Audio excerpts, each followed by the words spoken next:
जय Shri Krishna friends, welcome to Hari Mukund. आइए आज श्रीमद् भागवत पुराण के दूसरे स्कंद का 10वां अध्याय शुरू करते हैं। इसमें श्री सुखदेव जी राजा परीक्षित को भागवत के 10 लक्षण बता रहे हैं। तो श्री सुखदेव जी कहते हैं, परीक्षित, इस भागवत पुराण में सर्ग, विसर्ग, स्थान, पोषण, उति, मनवंतर, ईशानुकथा, निरोध, मुक्ति और आश्रय, इन 10 विषयों का वर्णन है। इनमें जो 10वां आश्रय तत्व है उसी का ठीक ठीक निश्चय करने के लिए कहीं श्रुति से, कहीं तात्पर्य से और कहीं दोनों के अनुकूल अनुभव से महात्माओं ने अन्य 9 विषयों का बड़ी सुगम रीति से वर्णन किया है। ईश्वर की प्रेरणा से गुणों में शोभ होकर रूपांतर होने से जो आकाश आदि, पंचभूत, शब्द आदि, तन मात्राएं, इंद्रियां, अहंकार और महतत्व की उत्पत्ति होती है, उसको सर्ग कहते हैं।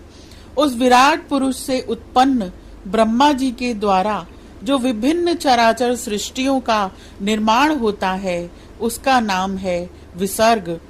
प्रतिपद नाश की ओर बढ़ने वाली सृष्टि को एक मर्यादा में स्थिर रखने से भगवान विष्णु की जो श्रेष्ठता सिद्ध होती है, उसका नाम स्थान है।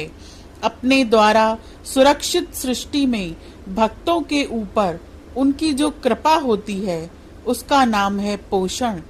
मनवंतरों के अधिपति जो भगवत भक्ति और प्रजा पालन रूप शुद्ध धर्म का अनुष्ठान करते हैं, उसे मनवंतर कहते हैं। जीवों की वे वासनाएं जो कर्म के द्वारा उन्हें बंधन में डाल देती हैं, ऊती नाम से कही जाती हैं।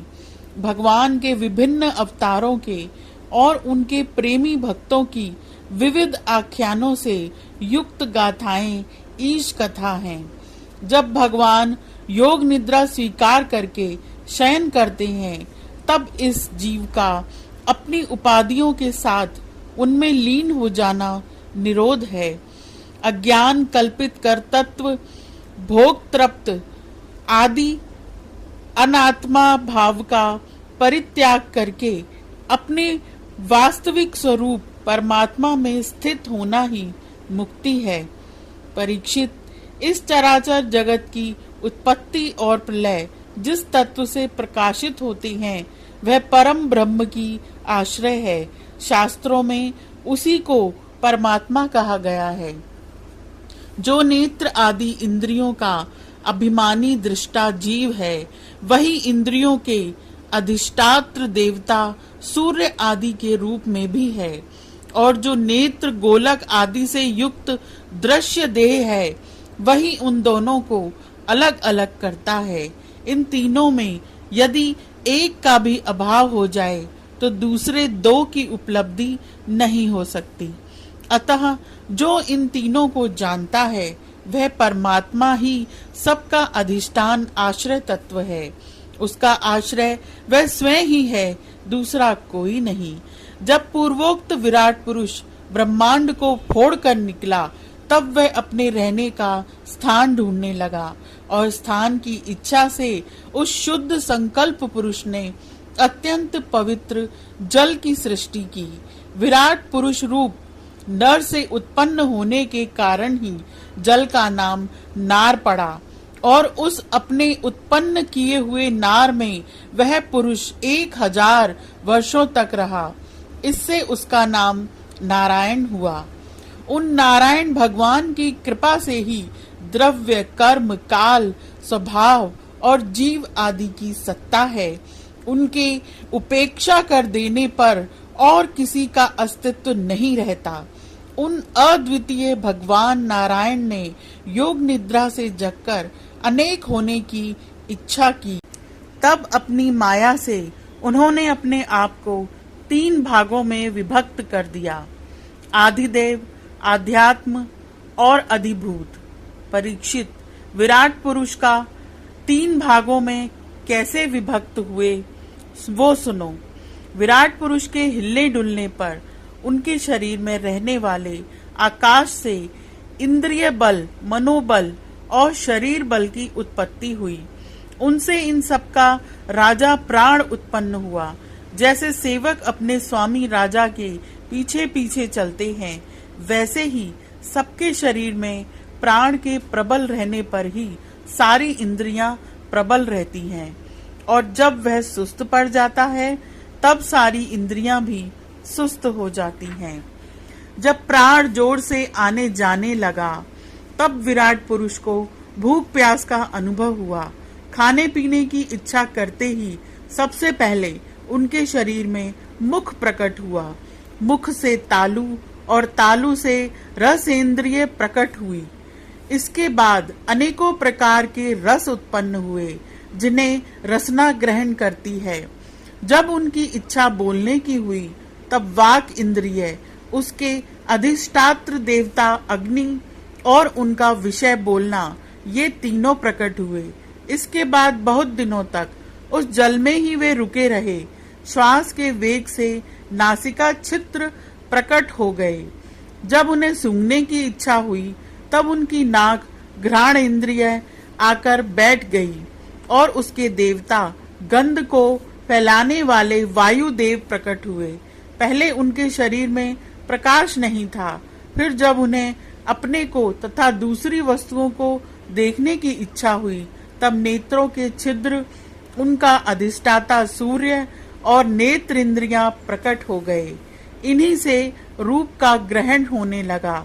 जब वेद रूप ऋषि विराट पुरुष को स्तुतियों के द्वारा जगाने लगे तब उन्हें सुनने की इच्छा हुई। उसी समय कान उनकी अधिष्ठात्र देवता दिशाएं और श्रोत्रेंद्रिय प्रकट हुई। इसी से शब्द सुनाई पड़ता है। जब उन्होंने वस्तुओं की कोमलता, कठिनता, हल्कापन, भारीपन, उष्णता और शीतलता आदि जाननी चाहिए तब उनके शरीर में चर्म प्रकट हुआ। पृथ्वी में से जैसे वृक्ष निकल आते हैं उसी प्रकार उस चर्म में रोए पैदा हुए और उसके भीतर बाहर रहने वाला वायु भी प्रकट हो गया। स्पर्श ग्रहण करने वाली त्वचा इंद्रिय भी साथ ही साथ शरीर में चारों ओर लिपट गई और उससे उन्हें स्पर्श का अनुभव होने लगा। जब उन्हें अनेकों प्रकार के कर्म करने की इच्छा हुई तब उनके हाथ उग आए। उन हाथों में ग्रहण करने की शक्ति हस्तेंद्रिय तथा उनके अधिदेवता इंद्र प्रकट हुए और दोनों के आश्रय से होने वाला ग्रहण रूप कर्म भी प्रकट हो गया। जब उन्हें अभीष्ट स्थान पर जाने की इच्छा हुई तब उनके शरीर में पैर उग आए। चरणों के साथ ही चरण इंद्रिय के अधिष्ठात्र रूप में वहां स्वयं यज्ञ पुरुष भगवान विष्णु स्थित हो गए और उन्हीं में चलना रूप कर्म प्रकट हुआ। मनुष्य इसी चरणेन्द्रिय से चलकर यज्ञ सामग्री एकत्र करते हैं। संतान, रति और स्वर्ग भोग की कामना होने पर विराट पुरुष के शरीर में लिंग की उत्पत्ति हुई। उसमें उपस्थेंद्रिय और प्रजापति देवता तथा इन दोनों के आश्रय रहने वाले काम सुख का आविर्भाव हुआ। जब उन्हें मल त्याग की इच्छा हुई तब गुदा द्वार प्रकट हुआ। तत्पश्चात उसमें पायु इंद्रिय और मित्र देवता उत्पन्न हुए।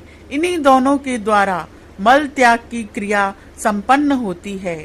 अपान मार्ग द्वारा एक शरीर से दूसरे शरीर में जाने की इच्छा होने पर नाभि द्वार प्रकट हुआ।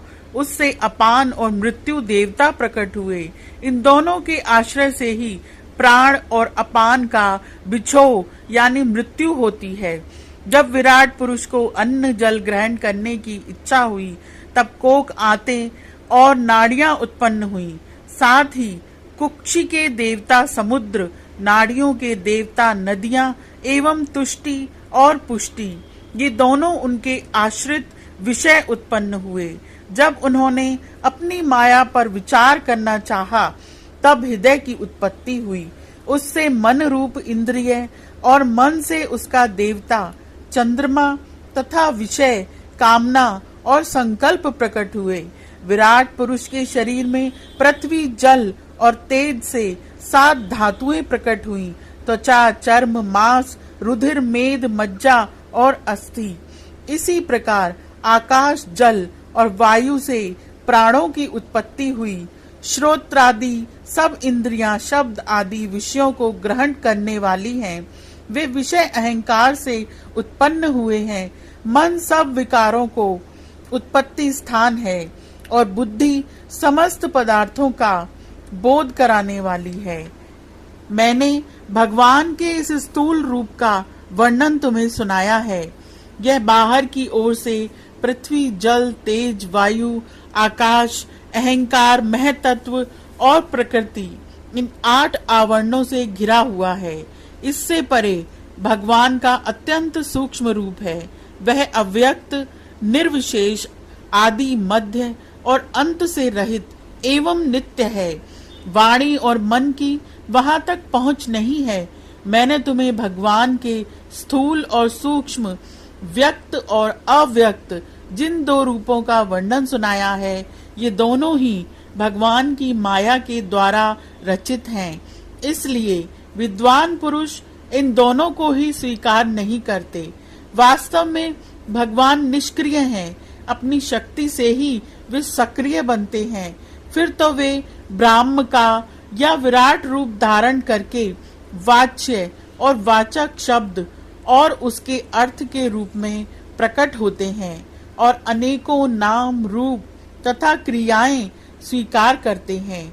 संसार में चर और अचर भेद से 2 प्रकार के तथा जरायुज, अंडज, स्वेदज और उपदिज भेद से 4 प्रकार के जितने भी जलचर, थलचर तथा आकाशचारी प्राणी हैं, सब के सब शुभ अशुभ और मिश्रित कर्मों के तदन रूप फल हैं। सत्व की प्रधानता से देवता, रजोगुण की प्रधानता से मनुष्य और तमोगुण की प्रधानता से नारकीय योनियां मिलती हैं। इन गुणों में भी जब एक गुण दूसरे 2 गुणों से अभिभूत हो जाता है, तब प्रत्येक गति के 3-3 भेद और हो जाते हैं। वे भगवान जगत के धारण पोषण के लिए धर्म में विष्णु रूप स्वीकार करके देवता, मनुष्य और पशु पक्षी आदि रूपों में अवतार लेते हैं तथा विश्व का पालन पोषण करते हैं। प्रलय का समय आने पर वे ही भगवान अपने बनाए हुए इस विश्व को काल अग्नि स्वरूप रुद्र का रूप ग्रहण करके अपने में वैसे ही लीन कर लेते हैं जैसे वायु मेघमाला को। परीक्षित, महात्माओं ने भगवान का इसी प्रकार वर्णन किया है, परंतु तत्वज्ञानी पुरुषों को केवल इस सृष्टि, पालन और प्रलय करने वाले रूप में ही उनका दर्शन नहीं कराना चाहिए, क्योंकि वे तो इससे परे भी हैं। सृष्टि की रचना आदि कर्मों का निरूपण करके पूर्ण परमात्मा से कर्म या कर्तापन का संबंध नहीं जोड़ा गया है। यह मैंने ब्रह्मा जी के महाकल्प का अवान्तर कल्पों के साथ वर्णन किया है। सब कल्पों में सृष्टि क्रम एक सा ही है। अंतर है तो केवल इतना ही कि महाकल्प के प्रारंभ में प्रकृति से क्रमशः महतत्व आदि की उत्पत्ति होती है और कल्पों के प्रारंभ में प्राकृत सृष्टि तो ज्यों की त्यों रहती है। चराचर प्राणियों की वैकृत सृष्टि नवीन रूप से होती है। काल का परिमाण, कल्प और उसके अंतर्गत मनवंतरों का वर्णन आगे चलकर करेंगे। अब तुम पाद्य कल्प का वर्णन सावधान होकर सुनो। शौनक जी ने पूछा, सूत जी, आपने हम लोगों से कहा था कि भगवान के परम भक्त विदुर जी ने अपने अति दुस्तज्य कुटुंबियों को भी छोड़कर पृथ्वी के विभिन्न तीर्थों में विचरण किया था। उस यात्रा में मैत्रेय ऋषि के साथ आध्यात्म के संबंध में उनकी बातचीत कहाँ हुई तथा मैत्रेय जी ने उनके प्रश्न करने पर किस तत्व का उपदेश किया। सूत जी, आपका स्वभाव बड़ा सौम्य है। आप विदुर जी का वह चरित्र हमें सुनाइए। उन्होंने अपने भाई बंधुओं को क्यों छोड़ा और फिर उनके पास क्यों लौट आए? तब सूत जी ने कहा, शौनकादि ऋषियों, राजा परीक्षित ने भी यही बात पूछी थी। उनके प्रश्नों के उत्तर में श्री सुखदेव जी ने महाराज ने जो कुछ कहा था वही मैं आप लोगों से कहता हूँ। इसे सावधान होकर सुनिएगा। यह अध्याय यहीं समाप्त होता है। आज के लिए इतना ही। Please like, share and subscribe my channel. Thank you.